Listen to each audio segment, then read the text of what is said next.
Hello folks, and welcome back once again to Let's Play Europa Universalis 4.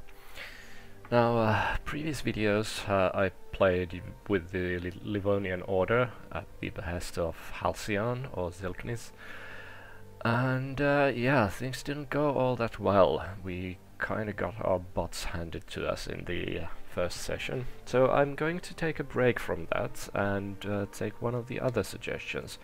Now, the dice came up at the Golden Horde conquered China and Australia that Brian Ballsun-Stanton suggested. However, he also had another idea, which he then decided that I should go with first, which is to start a Sweden in 1444. And yeah, just go nuts, like try to become a vast superpower of awesomeness in less time than it took Gustav Adolf to pull that one off. And yeah, like just create the grand super Sweden and maybe even improve on it. Oh, hey, this is good. This is actually an updated version. I don't think these ideas were visible previously, so I can actually go through this before we even start. Swedish get mercenary maintenance down and infantry combat ability, so our infantry is just basically better than anyone else's at the start. Then we get from getting different idea trees, we first get yearly legitimacy, then we get Swedish steel, which gives us 15% more discipline, so all our troops are just that much more damaging. Like insanely good military early on with Swedes. Then our cavalry costs go down, building them by 10%. Finland is a rather poor and backward place, and so service in the Swedish army gives people excellent opportunities to financial advancement by looting. Good horsemanship and high quality horses allow us to raise excellent and feared cavalry who our eminence maintain are invulnerable due to witchcraft. Yep. Okay, then we get manpower recovery speed. This is really nice if we go into lots of wars, which we have to do. Then we have Swedish absolutism, makes our stability costs go down, which is again really nice. If the events screw us over and we get lots of stability losses, we don't lose quite so many power points trying to get it back. Then we get production efficiency plus 10%, money is always good. And finally Union and Security Act, which gives us more national manpower modifier. So in my opinion, it kinda slopes down slightly. So the couple of these later ones aren't quite as useful as, well, legitimacy is a-okay, especially early on. And this allows you to take some events that give you negative legitimacy instead of losing something else a bit more easily. So yeah, this is kind of good as well. But the just starting as Swedes getting infantry combat and this discipline are just huge, especially early on. But yeah, Brian, I am going to do your suggestion here and start a Sweden. Let's check the options. I'll go with lucky nations none. I don't really know which nations are supposed to be lucky. I'm assuming, for example, France, Castile, maybe England are supposed to be lucky, same as Muscovy, so that things would progress in, or probably progress in the more historic way, so that they get the lucky nations get slight bonuses in things. And I've been told that a random isn't truly random, so it just gives the bonuses to pretty much the same nations as the normal lucky nations would give. or the historical. So I'm just going to turn it off. I'm not really that good at the game, as the Livonian Order playthrough showed, so I'm just going to leave this AI difficulty to normal. No bonuses to anyone, and yeah, I'm not doing Iron Man, mainly because the quick saves can get. Oh well, why the hell not? Oh, but that forces us to have historical lucky nations.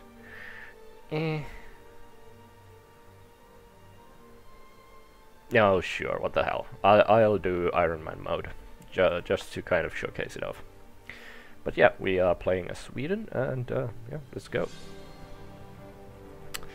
Sweden LP. Start Iron Man. And you only have that one save slot, and you can't do anything with it. You can't like one person I've followed on YouTube had a bug happen to him, so he copied his save file and sent it to forum, just so people could check up on what was causing the bug, and that forced him out of the Iron Man mode. So basically you can't do anything in any way, shape or form to edit or copy or transfer or anything to the save file, or you'll be booted out of Iron Man mode. Anyway, this is us. This is Sweden. Start of the game. We are neighbors of Novgorod once again, same as with Livonian Order. Not really loving that fact, but hey, maybe we'll blob out enough to be able to take him on as well. Maybe Muscovy too. Now, the thing that's interesting with the start of Sweden is that we start at a personal union with Denmark. So the Danish king is our king as well. And what this means is we have literally no diplo options at all. We are a subject country, it is not up to us. We can improve relations with other nations, and that's it. We can't do diddly squats diplomatically aside from that, just improving relations. So that is actually what we are going to be doing early on. We are going to improve relations with England, and there we go. That quick save was because of the Iron Man mode. Whenever you start up anything and yeah, just any kind of relations building, it is immediately quick save. Okay, so Novgorod, just because we don't want to be at war with him when we have to go to war with Denmark to break free. That is just something that's bound to happen. We cannot get out of this situation without breaking free from Denmark. Yeah, let's grab our boat skis over here and see what we got. We got 3 lightships and 7 galleys. Now, what I was really interested in is, okay, inland sea. All of this is considered inland sea. But here, yes.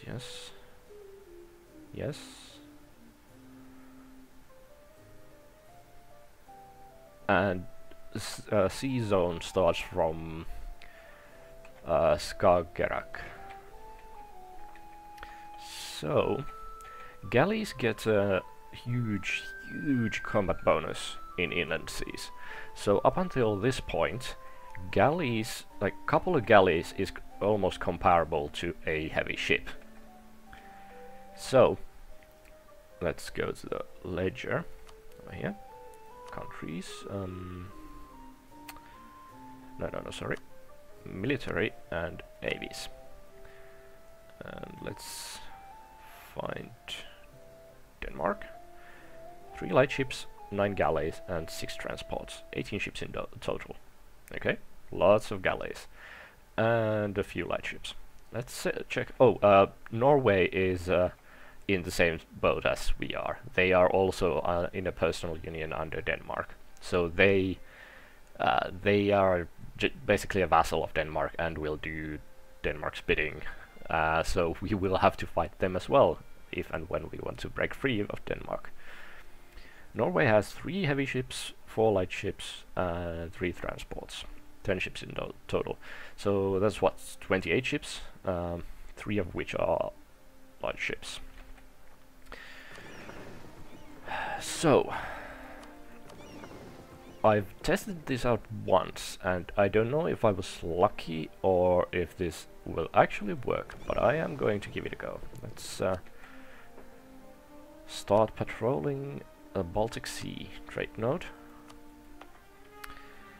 And our merchant is already in Baltic Sea and Novgorod. Let's check that out, that it's pushing from Novgorod to the Baltic Sea. And we should have, well, not a majority, but we do retain 29% of it. So that particular trade node should be lucrative enough for us. Oh, hey, this is something that's changed from in the previous patch. We actually start with Lapland as a province instead of a colony, so we can send our missionary here to convert it. It should only take us 10 months. Good, good. And improve our prestige, improve relations with Denmark, or fortify Dalskogen. Manpower. Ooh, I'd love to get some stability, but we can't really improve our prestige in any real fashion. So let's leave that as it is. Now, the idea I have on how to pull this off. Let me just pull back all the funding. We are going to be just content being the in personal union under Denmark for quite a while. We will get some money saved up. We will build heavy ships and galleys up to our force limit, and possibly even beyond it. And then we are just going to try and smash up both the Danish and Norwegian navies. And yeah, hope that's hope that's good enough, cause we don't really have the. Oh crap! We need to fund our troops to be able to smash that rebellion. We don't really have the muscle to fight them both on land. Didn't actually show that off, did armies? Denmark has 10,000 dudes with 13,000 manpower. Norway has 6,000 dudes with 12,000. So that's what, 6 plus. Damn it! I already forgot. 16,000.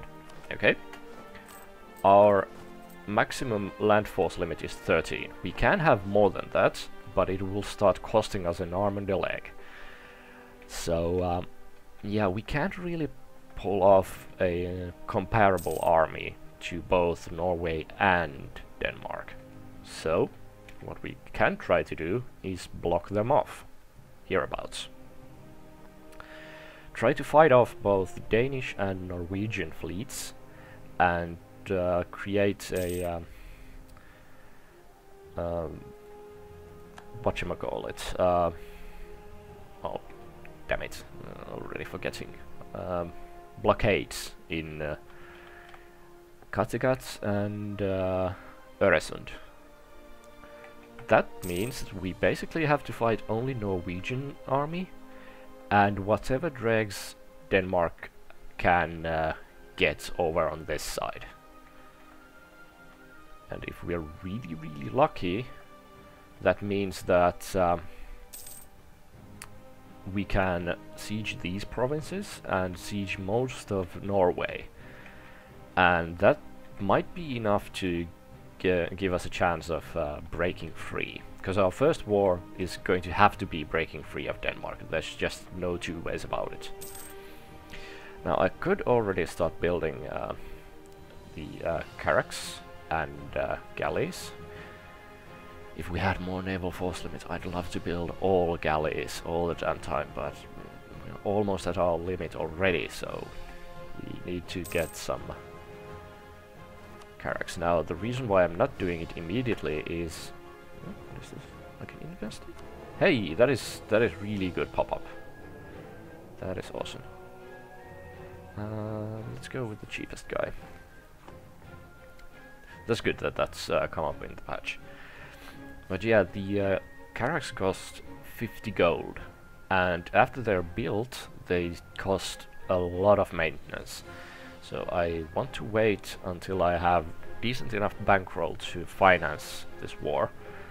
And in addition to those 2 carracks that get us at our force limits, I'll also want some galleys. We'll go over it. The galleys will cost us more, but we need those galleys in order to be able to sink both Danish and Norwegian ships.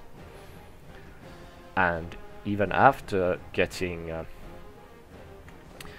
those carracks and galleys, we need 3 more dudes. We need a couple more infantry and maybe 1 more cav, so that we are just at our force limit and can try to take on as large an army as these guys are able to throw against us.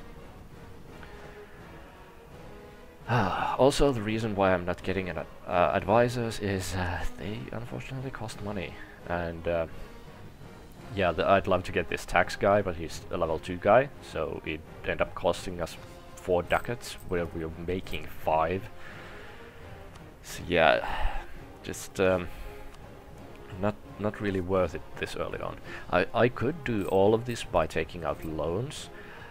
However, the time I tried this, my inflation shot up to like 10% or something insane like that, and it took me like 100 years to get that inflation down. And that really slows down the rest of your game if you have to give your inflation that kind of a free rein. Okay, we are almost at the point where I feel comfortable building the ships. Oh crap, I've been paying for army maintenance all this time. Damn it. Always forget those sliders. Hey, Lapland got converted. Now how much? Yeah, it's pretty cheap, changing the culture. I want to get rid of this revolt risk. Although active missionary 6, so after the month ticks over, this should go down considerably. Yeah, it went down to 0, so I don't really need to convert this. Yeah, does it? Okay, yeah, it does affect somewhat our taxes.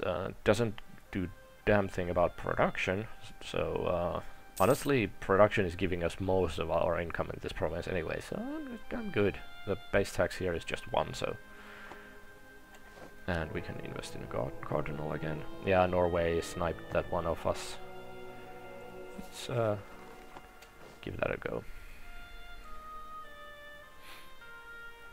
But yeah, I'd say 175. So 1 more month, and at that point we'll start building those 2 carracks and maybe 3 or 4 galleys. That should hopefully be enough to duke it out with Danish 8 and 6. 1 more galley over there, and Norwegian's navy is usually just hangs about here, not doing diddly. Aside from their trade ships, of course, which patrol all over the place like anyone else's.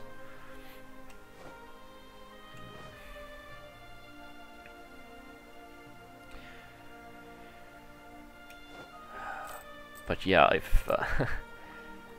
if only I could wait till I get Swedish steel. Like, seriously, if I could wait a long time until we get to unlock this national idea and bring it up so much that we get this one and this one. That would be so fine, so good. Our troops would be awesome compared to theirs, but unfortunately that really isn't possible, I don't think. Okay, so I'm going to start building these guys here and here, and then a couple of galleys here, here, and here. That's going to take us 3 over our force limit. Can't be helped. And those will take a long time.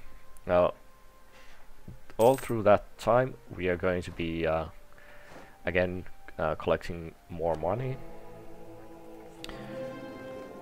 And trying to get enough of a bankroll so that we can finance that war that is just bound to happen. It's coming. Trust us, it's coming. But I think that's a good place to cut this one off. So when we come back, we'll keep on pushing and preparing for the inevitable war against Denmark. Thank you guys for watching, and I'll see you later. Bye for now.